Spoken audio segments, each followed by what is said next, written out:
Hello Raji, nice to have you here. Can you just tell us about your family background in India and how it all started, this cycle trip to UK all the way from India in 1974? I am from Mukherjee district, Hoshiarpur, from Punjab, near Pathankot. I had 4 sisters, younger brother and parents. My father used to run a sweet shop, mithai shop. Wasn't very successful and was financial problems in the family. So I had to leave my education. Then my 10th class and went for a training of electrician and got admission in ITI Pathankot and got my electrician's qualification done and then got the job at Bias Dam. This would be around 1970 or 70? I think it is in 69. So I was working there for 2 years and my father severely become ill. Then he had to, stop working. We ended up selling the shop and the house, moved to Ludhiana. Plus they suggested they could get my father treated in a better place there as well. So as a whole, we just moved to Ludhiana and settled there and learned the hosiery business. Then settled down there quite well.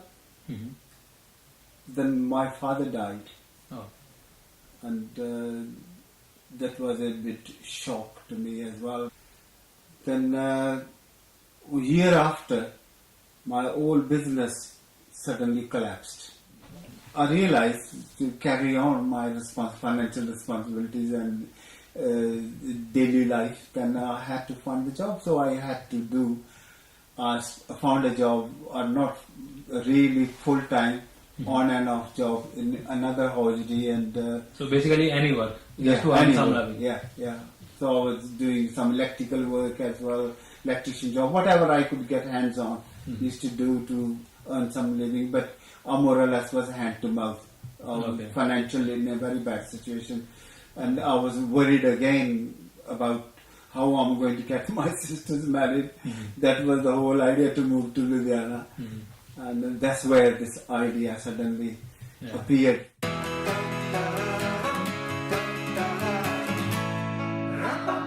Can you tell us how this idea of cycling all the way from India to UK and even further to Canada back in 1974 came to your mind? Because initially it sounds, and I think to everyone it would sound like very crazy going something like that. And in a time like when we didn't have any smartphones, any GPS, satellite navigations, and as you are telling, you didn't have much of like education, so you won't be knowing some foreign languages, or even as the way you are saying, you didn't even like English. So that seemed very challenging if I wouldn't have your place. So can you tell us how this whole craziness turned into a practicality? I think back in mind, main thing was to get my family out of this financial situation and to get my sisters married. As I told you, I was working in this hosiery for someone, and one day one of my friend, Mr. Anup Bhalla, he came from the college and came to see me in that hosiery and brought a newspaper with him. He said, "Look at this news," and I read the news. 2 boys, 1 girl, traveling around the world by boat. He said, "Can't we do something like that? Can't we go on bicycle or cycle?"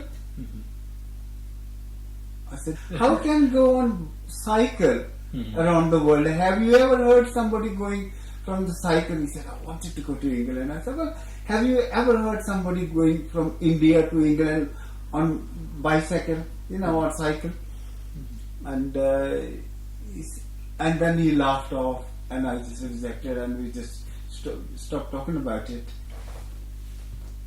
But at night, I just got my ordinary atlas out and I opened it and I was looking at it. Where the hell this England is? I even didn't know where the England is. On the world map. Okay. So I just looking at and going through it, thinking about it, for a day or so. Then I went to the library to check, measure. I had some idea it could be done in this and that, this route, this country. Work that out. I roughly, thought it's about 8,000 miles. And then talk to my friend again, Anup. I said, I think Anup, it could be possible. And then we start going to details and bigger map and which route could be followed and all that. And roughly,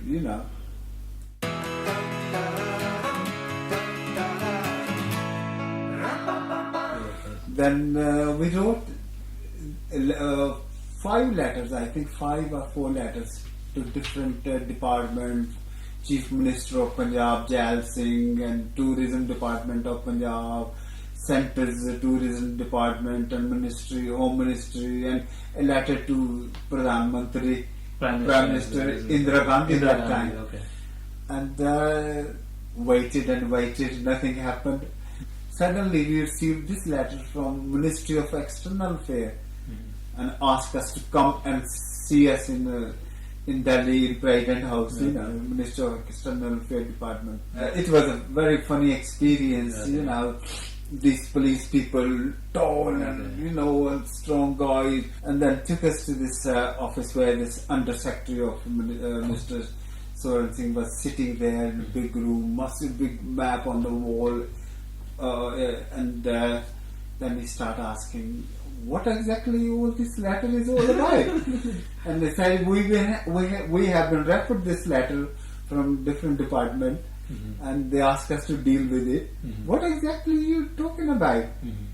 Then we explained to them, said, look, all the young people of different countries doing different things, and we got this idea if we can tour the world, on cycle. Why can't we do this? And he just laughed, and we posed question, what kind of help you can give us, and all that. And he said, first of all, they need all the details from which country, how many days you will spend in which country, when would you enter, when would you leave, and all that detail that they could send to all the missions abroad, all the embassies and commission. They could be informed about this, and the help, they said, just whatever the standard every Indian gets, that's what you will get. Slowly we're getting into the whole thing to work it out, how more and more information can be gathered. Basically, we start planning how we're going to do it. Okay.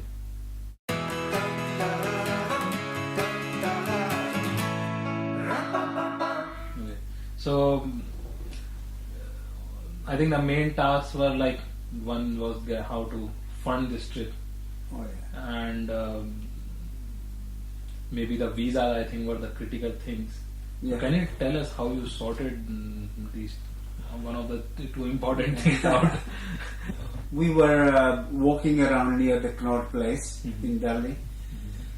There, and we saw, this street artist making a bike, model of bike from the aluminium wire with the long nose, round nose plier. And I started looking at it, and I said, no, that's a good idea. If we could learn that, that could help us to make, money.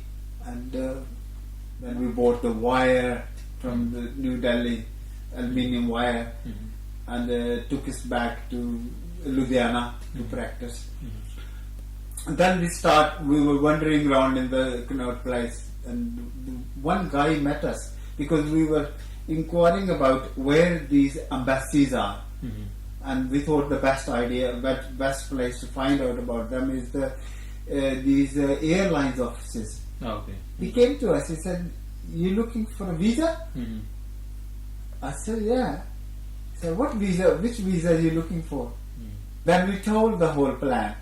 I said, we're going this and this trip and we need all these countries' visa.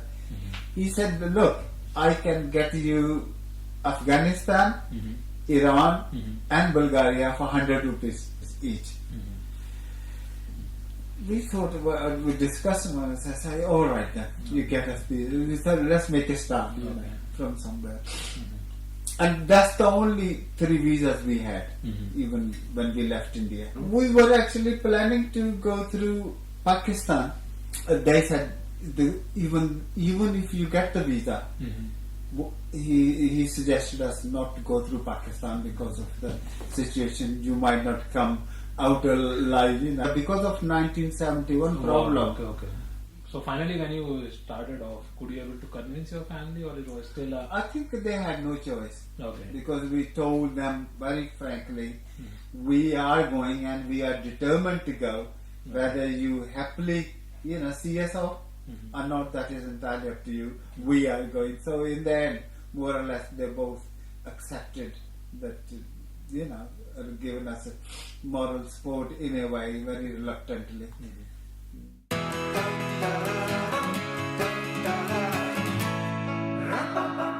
Raji, what was your initial reaction when you landed in Afghanistan, in Kabul? How did you find the place, and what kind of welcoming you received in there? In Afghanistan, when we reached Kabul, when we landed in Kabul and we reported to the Indian embassy, and they given us the letter of, visit. Plus, Indian embassy arranged interview with the radio and the local, the Kabul paper, newspaper. And after that, we just left Kabul. It was quite freezing temperature, quite cold. Okay. And we start cycling towards Ghazni. We couldn't see anything on both sides of the road, just empty, nothing, no, life at all. And we were just worried about what will happen next. We are in a different country. We were a bit, demoralized and thinking, have we done the right thing or not? We discussed, I said, if we still got the time, just, before we go forward, shall we stop it and go back to India? If you think we made a mistake or what, we were discussing and we were quite down, low. And then we all got up again and started cycling past Ghazni, So I think then we felt a little bit better after Ghazni.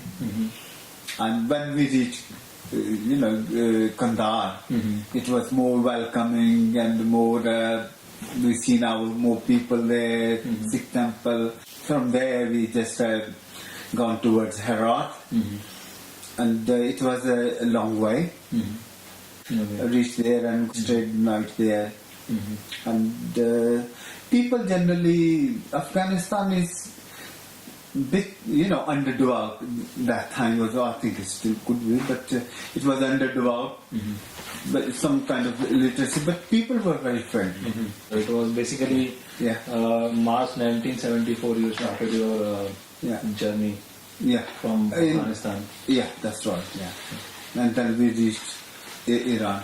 We entered into Iran, and then we said, "Oh, hooray! We've done one country." Okay. And we felt a bit high. So if we can do one country, we will be able to do more as well. I think it boosted our morale. Okay.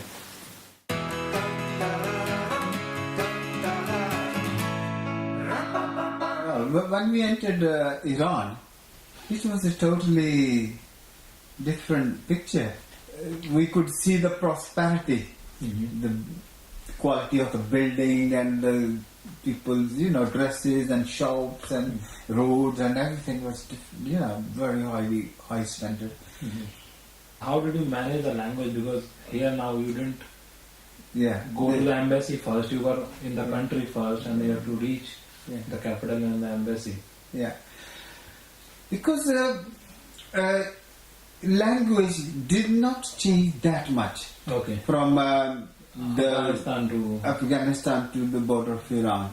It was very slight and gradual change, which we used to manage. First we struggle this new word, then we try to understand and we adopt that word. So that way it did not make much difference. We still were managing to communicate. So yeah, so like all the way from Iran to the capital Tehran, you then finally managed to reach Turkey. Yeah. We then next country was Turkey. In Iran, in Tehran, Sikh majority were Indian were Sikh people there, and even they told us because Shah of Iran was in power, and they told us some of the leaders been given the place in Shah's majlis and sort of advisors. So embassy, same thing, helped us because we were supposed to go to Iraq, but there was a problem between Iraq and Iran. The war was going on, and our Indian embassy advised us to not to go through the Iraq and Syria to Turkey. You should change the route from north of Iran to Turkey, which we did. So we gone through Tabriz, that area, and entered into Turkey from the north, Makko. Okay. So yeah, I mean, they are mostly Muslim countries like Afghanistan or Iran, but you found them very welcoming till now. But so you had a similar experience in Turkey, or it was a bit different there? Yeah, I mean, in Iran, people were inviting to their houses and welcoming us and very happy. Suddenly, when we entered in Turkey, that eastern part of Turkey is very religious people. They were not that welcoming. Their hostile nature towards us when they found we were from India. And suddenly say, Shuma Hindustani, Shuma Pakistani. I say Hindustani, and they start kicking our bikes and things. Okay, that much rudeness. The rude attitude, and next morning we just packed our bags and we were worried about what to do next, how we're going to survive. Well, we thought if that's going to happen all the way next in Turkey, it's going to be very difficult. And how could you continue further? Yeah, what happened next morning when we left that place, one combi van, Volkswagen, just passed by and reversed back again. It stopped, and we seen two Sardarji coming out, and which we met them in Kabul. They reversed and said, "Oh, you reached here." I said, "Yeah." And then they start asking, "How was your trip?" and all that. Then we explained our difficulty of this hostile nature of the people, and they said, "Oh well, this part of the Turkey is like that, and you got to be very careful. You're going to have this problem for another 200 miles or so." So they said it's the best thing. First of all, because we had a plate fixed in front of our bike, International Friendship Tour, and India's flag on the side, and was a section where we used to write down in the local language, black part where you used to write in local language with the paint. We had a white paint and small brush. So they said, first of all, you take these plates off. Okay. And then if people ask you, Shuma Hindustani, Pakistani, you say Pakistani. And you won't have much problem. Okay, so you became a Pakistani for some time. So then we realized they are hostile to Indians, that part of the Turkey, and they are quite friendly with Pakistani, and so we became Pakistani. And since then we were offered a cup of tea and all that. We didn't have any much problem after that. Okay. So Turkey itself was a very long journey, and I think on the way one area was very, very rough terrain and frozen and Erzurum area where we were stuck. And then they had a lift from there to go further to cross that rough area. Okay. And after that we reached Ankara. Ankara was very nice. Okay. And Indian embassy again, held the conference there, and we visited some of the 3 newspapers offices, and they took us around, show their newspaper places, and after Ankara, it's become like westernized. Okay. And Ankara onward, you don't have Istanbul is very nice place to, and after that it's all more or less western, countries. So yeah, long country, Turkey, and all the way through cycling, and then you reached Bulgaria. Oh yeah, Bulgaria was totally different experience, because we were a little bit worried. It's a communist country, and propaganda and political, stories about the communist countries, and soon we entered. So yeah, a small country, Bulgaria, and then you crossed all the way to Yugoslavia. Then we, through the Sofia and all that. Naturally, it was weather was bad, and gone through some of the difficulty. But again in Belgrade, the same thing. News conferences, and Indian staff was very happy. And then we entered into Hungary.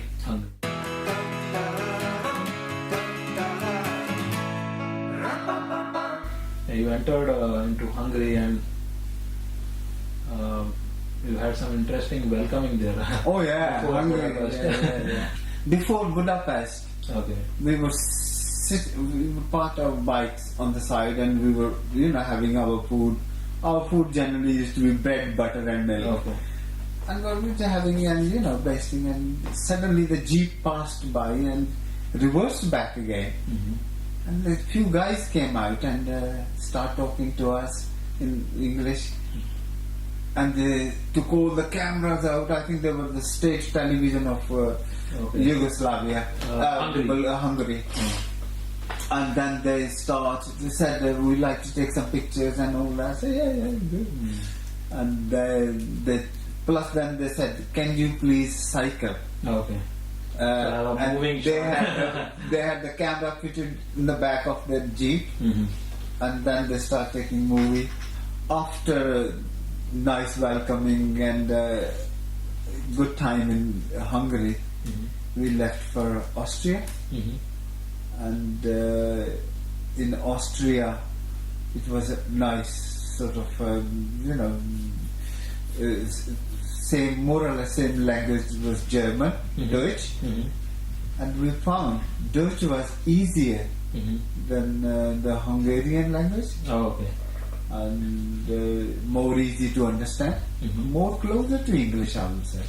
Who we are, what we're doing, And in Vienna, we had a quite good welcoming from our Indian friends.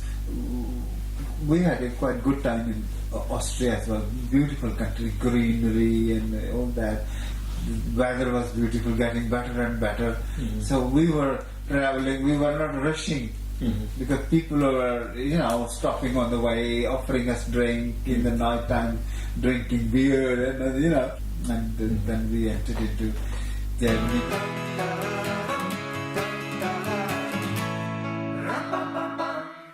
German story was very interesting. I will never forget their hospitality as well. We had a really good time, more or less it become norm. Wherever we used to stop, they call the press, then the young people get together, take us to the youth club or somewhere, they're getting in a pub, drinking, having good food, nice places to live. In the morning, they fill up our rucksack with apples and things, and to carry on. You just go another 30-40 miles and find the, take it easy and just, stay again. We really start enjoying the, Yeah, so it was in Munich that you sold the maximum number of bikes. when we start selling in Munich these bikes, we realized that people are very much interested to buy those models. So we sat in this place in the square and put all the newspapers out, and bikes and all that. And I generally used to make 5-6 models in the night time and to sell the next day. And some people used to give me 5 marks, some people used to give me 10 marks. So I thought, I had good money with me, and first time I sent some money back home from, Germany. So it was like the most of the peak of enjoyment of the trip. Oh yeah, in Germany and France, and obviously the weather was like the weather was very nice. Staying in the youth hostel in people's places. So then what after Munich? We left Munich and with a lot of money and good time. Then going through the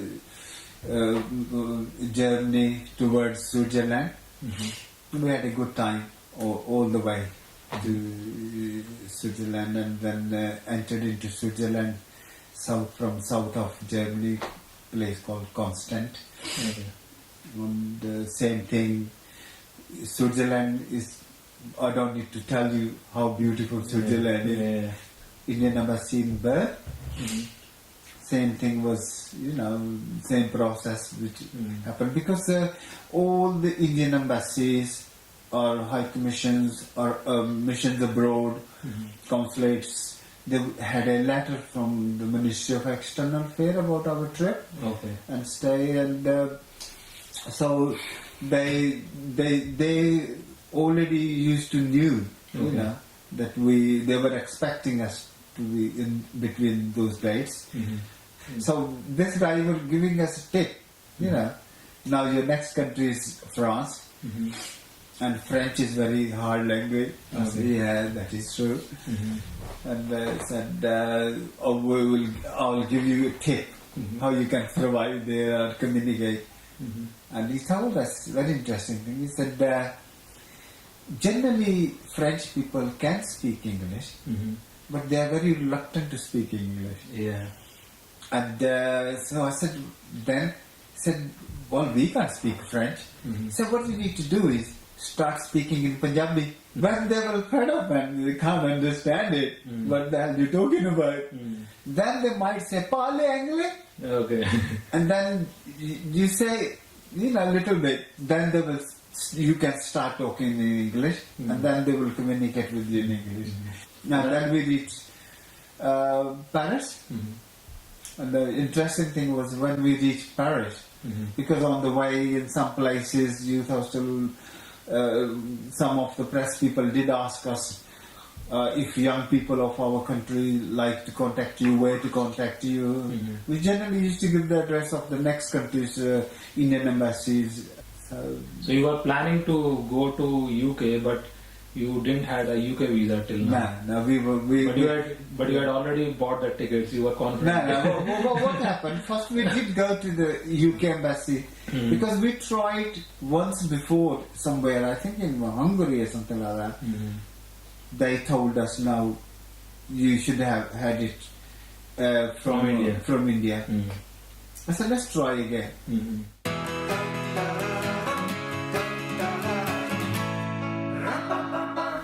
So we bought the ticket and jumped on this ferry, and people were generally parking car underneath, and we parked our bike there, and climbed the stairs. There was a big restaurant on upstairs, and we went upstairs. There was a big queue outside this office thing, which was immigration control. But when our turn came, now the size of the passport were bigger and different, and then he looked at it and turned it over, and he said, Indian passport? I said, yeah. Oh, so you're Indian? I said, yeah. And then he started looking into the pages, shuffling the pages, and he said, you haven't got any entry clearance certificate. Well, I said, we Indians don't need any entry clearance certificate or visa to come to UK. because we are part of the Commonwealth country. And he laughed. He said, "No, you don't need visa, but you need anti-clearance certificate, which you should have taken from New Delhi." And I said, "Oh, you know that."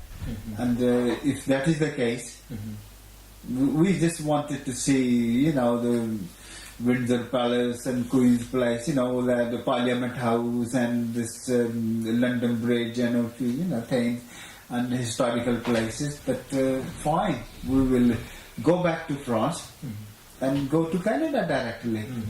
And they were, a bit disappointed. They said, "Well, can you wait over there? Let me finish the queue, and then you come back when we finish, and I'll call you." I said, "Fine." When the queue finished, he came to us. He said, "Now you can come." And we went there. By this time, I got all the newspapers out, and I had this model made, the model of my bike, which I used to make with the wire, and got everything ready, and sat there and start talking to him. When he looked at all the newspaper and seen what we gone through, and then I said, "I could give you 1 month time to stay in UK at one condition." Okay, what's the condition? He says, "I'm from Birmingham. When you come to Birmingham, you must come to my house for dinner." "Oh, that's nice of you." You're very happy. So yeah, sure, we will, And given us 1 month to stay. That's where we entered in UK. And in UK, almost like home. Like home. Oh my God, we never enjoyed that much, in our life. Outside India. But you were in UK for considerably long time, like 3 months. Yeah, because you cycled all around the country, the Midlands. You went to Birmingham. Visited Gurdwaras all over UK. In England, most of the Midland area, especially, and because when we realized, it's very interesting when people told us, we were not aware where our Indians do live in England, and we went to Southall and London, Shepherd Bush Gurdwara, and all the wherever London, different Wembley and different parts of London. Then we went to Bedford, to Leicester, to Coventry, Birmingham, Dudley, Wolverhampton, Walsall.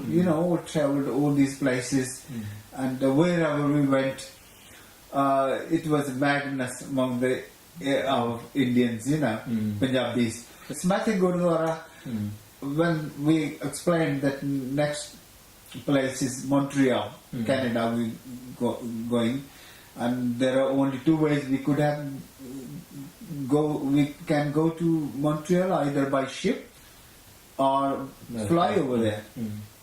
And we did not have money, and then the Smathik Gurdwara decided to help us with the tickets, plus they given us £200 cash as well. And so we flew from Heathrow to Montreal. Yeah, it was Montreal. Soon we landed there. Within 3 days after that, same thing. We went to the Gurdwara first, and then we went to stay in President's house. I think Hakim Singh Gill. But I did not like the Canada for some reasons, and my friend liked it, and he wanted to stay in Canada, so I came back. Okay. And you left bikes there only? Yeah, we had to leave the bike because it was too much to bring the bikes here.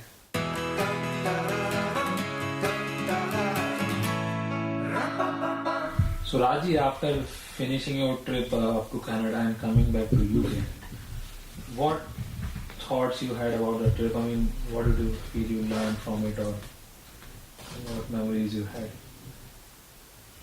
I think as a whole, whatever was the idea behind for this trip was achieved successfully.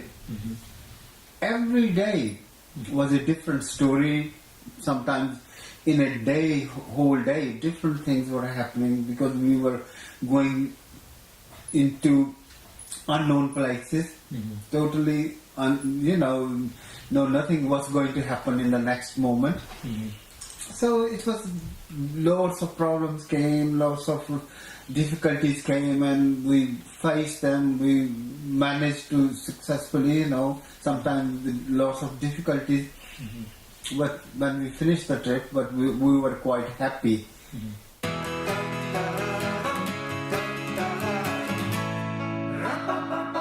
And what about your then life later on settling in the UK? But when I settled down, I realized when I got the job, I realized at work what kind of racism you face and the rest of the society. Then I got involved with the Indian Workers Association, which was established in this country in 1938. And it was a nationalized organization, and there are lots of branches all over the UK. And I joined the Coventry branch and become active. And then I also become the member of Indian Youth Association, Bharati Naujawan Sabha. And they were all progressive organizations, and they were very actively fighting against racism. Now I got involved with the Labour Party. So Labour Party, some progressive people, socialist people in the Labour Party got in touch with me, and they managed to persuade me to join the Labour Party. Later on, they asked me to stand for the election. A lot of them were British people as well. Well, mostly were British. Okay. Well, I stood in the election because they wanted me to stand, and I successfully won the election. And I won the election from the area where even less than 2% were Asian people. Okay. And so I served this city council, got the equal opportunity steering groups formed, and then more people from the Asian community followed me. I persuaded them to join the Labour Party and stand in the election. And successfully we managed to change the policies and direction of the policies of the city council to serve our people. And I feel very proud for that. Yeah.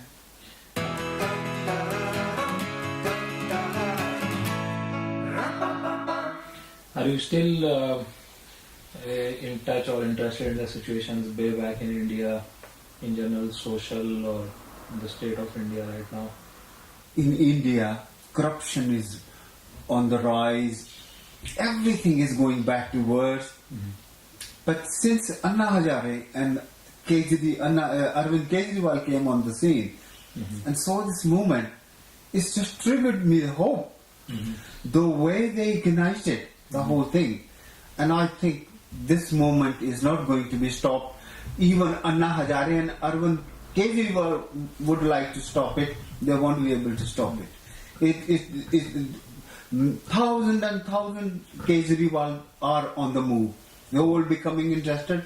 And young people are always backbone of the society.